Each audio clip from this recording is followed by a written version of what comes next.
dunay lechon baboy? Baka naman, atong itry ang lechon baka para sa bagong tuig. Mahal man ang presyo ni ini, apan sulit sa imong bulsa, gumikan ka ikaw mabusog, ug di magmahay gumikan sa iyang kalami. Gani, ubay-ubay na ka mga tao ang ipalit og gisuway sa pagtilaw ni ini, aron nga something new na pod ang handa.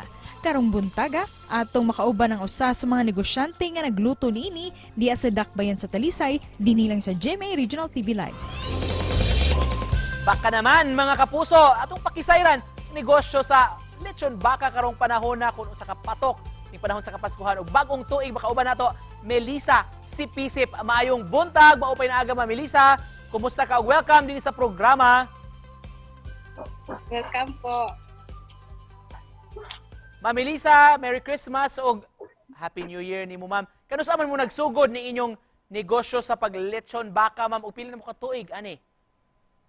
2009 pa, sir. Start na to, 2009. Nganong kaniman, ma'am, ang inyong nahunahunaan nga negosyo? Doon na ba'y nag-influence ninyo nga magnegosyo baka? Ang akong mister, sir, ang nagkuhan ani, nagkahunahuna siya ani, kaya nagtrabaho man siya sa restaurant sa una daw. O, muna tong kuhan niya na pamana sa iyang amo. Doon na mo'y mga binuhi nga baka, ma'am? Doon na mo, or doon na mo'y supplier? Supplier naman, sir, sa carbon. Carbon, Yes, sir. Ma'am, unsa may proseso sa pagluto og lechon baka? Kanang kuhan, sir, kanang marinated.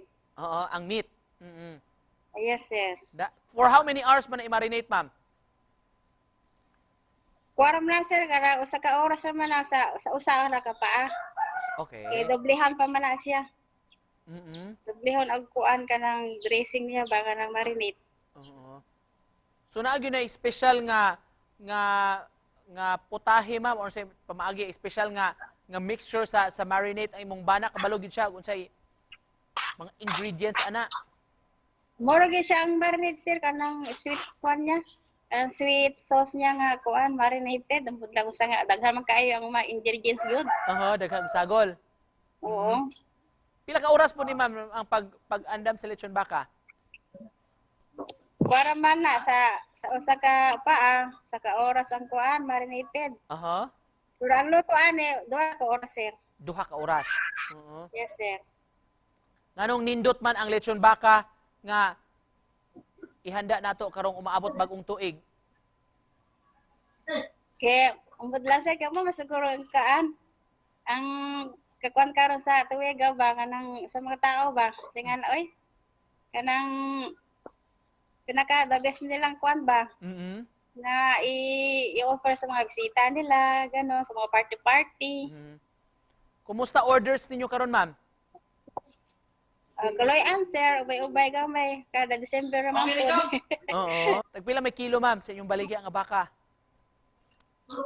Sa minimum namo, sir, 500 ang kilo. So ang kinilo 1.2.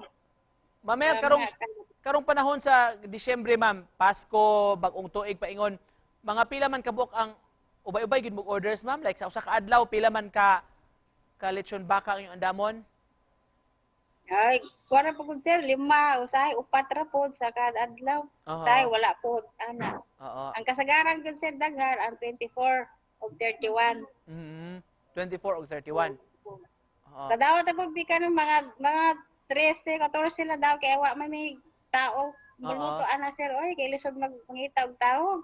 So, ma'am, ang ilechon sa baka, ang may tiil man ang portion, ma'am, no? Kanang, mo na 20 kilos. Yes, sir. Ma'am Elisa, balik ko na ako, ma'am. Asa to galay inyo dapita, ma'am? Unya, basig sa mga interesado, sa may contact number nimo. Batong 091554042221. Alright, ma'am. Daghang salamat, ma'am, ha, for joining us this morning, Ma'am Elisa. Og Merry Christmas og Happy New Year kaninyo diha, ma'am. Same to you, sir.